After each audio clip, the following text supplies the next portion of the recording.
Hello everyone. आज हम लोग बात करेंगे 29 अप्रैल 2025 को सुप्रीम कोर्ट का एक लेटेस्ट जजमेंट के बारे में, जो कि पी कुमार कुकुरबन वर्सेस पी नारायण के केस में आया है। यह जजमेंट 29 अप्रैल 2025 का है। इस जजमेंट में जो इम्पोर्टेंट बात थी वो थी धोखाधड़ी, पावर ऑफ अटॉर्नी और लिमिटेशन एक्ट की जटिलताओं का। तो आइए जानते हैं इस पूरे इम्पोर्टेंट जजमेंट को। अगर आप मेरे चैनल में पहली बार है, चैनल को जरूर सब्सक्राइब करिए, लाइक शेयर कमेंट करना तो मत भूलिएगा। चलिए शुरू करते हैं। सबसे पहले जानते हैं कि इसके लर्निंग ऑब्जेक्टिव क्या है। तो पहला जो ऑब्जेक्टिव है वो है सुप्रीम कोर्ट की ताकत। अगर निचली अदालत गलत फैसला दे तो सुप्रीम कोर्ट इंसाफ दिला सकता है। दूसरा पॉइंट था कि पावर ऑफ अटॉर्नी का दुरुपयोग। अगर आप किसी को पावर ऑफ अटॉर्नी देते हैं तो साफ साफ लिखें कि उन्हें क्या अधिकार है। तीसरा है लिमिटेशन एक्ट। अगर आपको धोखाधड़ी का पता चलता है तो आप 3 साल के अंदर कोर्ट जाएं। और चौथा पॉइंट जो है वो सबूतों की अहमियत है, जहां कोर्ट में दावों को साबित करने की ठोस सबूत जरूरी है।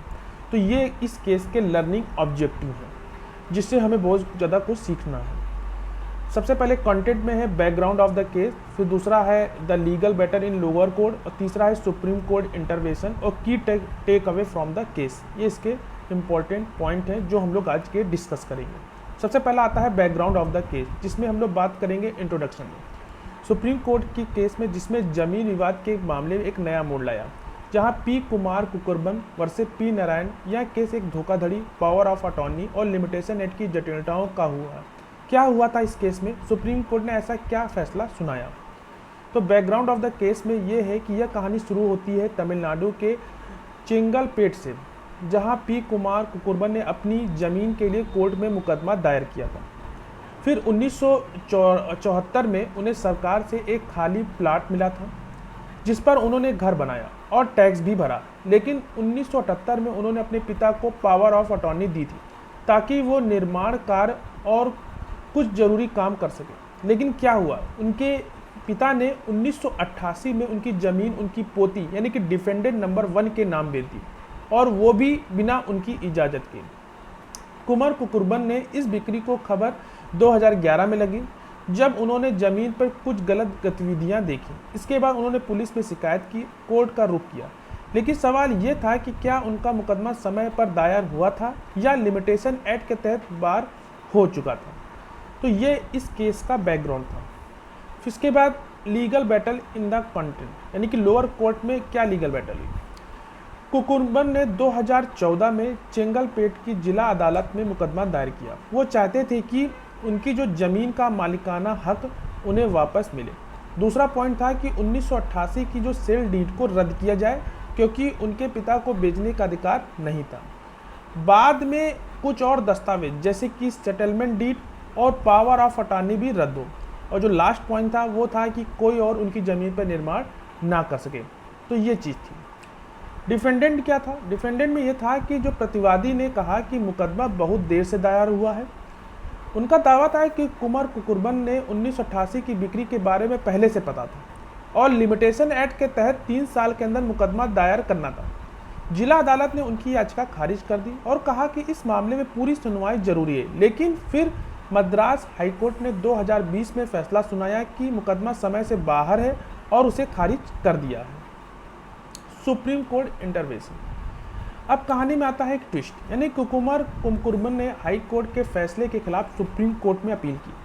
सुप्रीम कोर्ट ने 29 अप्रैल 2025 को अपना फैसला सुनाया। सुप्रीम कोर्ट ने कहा कि हाई कोर्ट का फैसला गलत था। क्यों?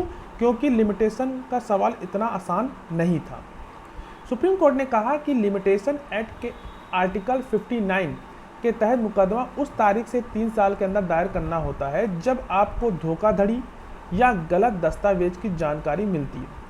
कुमार कुकुरबन ने दावा किया उन्हें 2011 में पता चला और उन्होंने 2014 में मुकदमा दायर किया, तो जो समय के अंदर था। सुप्रीम कोर्ट ने माना कि यह सवाल कि उन्हें कब पता चला और एक ऐसा मुद्दा जिसके लिए सबूतों की जांच और पूरी सुनवाई जरूरी है। कोर्ट ने यह भी कहा कि जो पावर ऑफ अटॉर्नी में उनके पिता को जमीन बेचने का अधिकार नहीं था, इसलिए सेल डीड और बाद के जो दस्तावेज में धोखाधड़ी की संभावना है। इस वजह से सुप्रीम कोर्ट ने हाई कोर्ट के फैसले को पलट दिया और मुकदमे को दोबारा सुनवाई के लिए जिला अदालत में भेज दिया। तो ये एक इम्पॉर्टेंट बात है। तो इससे हमें क्या सीख मिली? इससे हमें यह सीख मिली कि सुप्रीम कोर्ट की ताकत, अगर निचली अदालत गलत फैसला दे तो सुप्रीम कोर्ट इसमें इंसाफ दिला सकता है। दूसरा था कि पावर ऑफ अटॉर्नी का दुरुपयोग, अगर आप किसी को पावर ऑफ अटॉर्नी देते हैं तो साफ साफ लिखिए उन्हें क्या अधिकार है।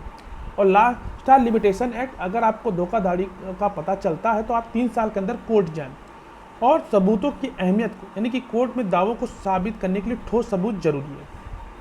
तो दोस्तों रियल लाइफ में रिलेवेंस कॉल ऑफ एक्शन क्या है? दोस्तों जमीन के विवाद में भारत में बहुत आम है, चाहे वो परिवार के बीच हो या बाहरी लोगों के साथ। ऐसे मामले में आपकी ज़िंदगी तनाव से भर सकते हैं, इसलिए अपने दस्तावेज हमेशा चेक करें और अगर आपको लगता है आपके साथ धोखा हुआ है तो तुरंत वकील से सलाह लें। अगर आपको यह वीडियो अच्छा लगा हो तो लाइक शेयर कमेंट करना तो मत भूलिएगा। अगर आपको किसी केस से कोई भी क्वेरी हो तो डायरेक्ट कॉल पे भी अपना अपॉइंटमेंट बुक करा सकते हैं। इस जजमेंट का जो केस टाइटल है वो आपको ऑलरेडी पता है और इस जजमेंट का जो लिंक है मैं डिस्क्रिप्शन में आपको दे दूँगा, आप जाके इसको पढ़ सकते हैं। मिलते हैं एक नेक्स्ट वीडियो में, तब तक के लिए धन्यवाद।